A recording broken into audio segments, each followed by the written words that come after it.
Uli na miss kita. Hala, ako din, be. Ang pangit mo pa rin. Hala, grabe. Ikaw din. Amoy bulok na bagang pa rin yung hininga mo.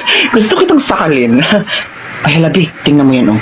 Di ba yan yung nagyabang sa JC na nagbakasyon daw siya sa ibang bansa? Oo, kilala ko yan. Pero isang linggo lang naman siya dun, eh.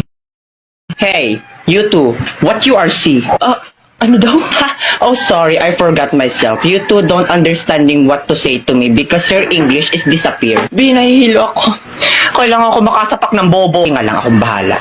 Hoy, ang kapal ang mukha nito, pa English ka pa, ay mali-mali rin naman sinasabi mo. Saka isang linggo ka lang naman nagstay sa ibang bansa, pa ganyan-ganyan ka na, ay mukha ka pa rin naman talangka. What?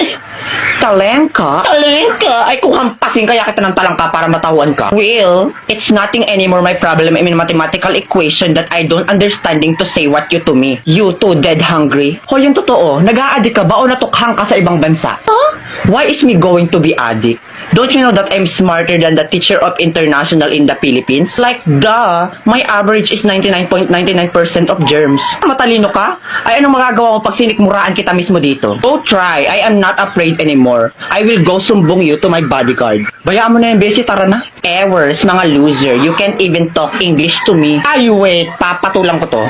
You little bulwak na inidoro, you're making me irritate to the functionality of my brain that can sampal you little bigger booger that the size of your booger is 200% kilometer per hour with bacteria. Now B, it's your turn.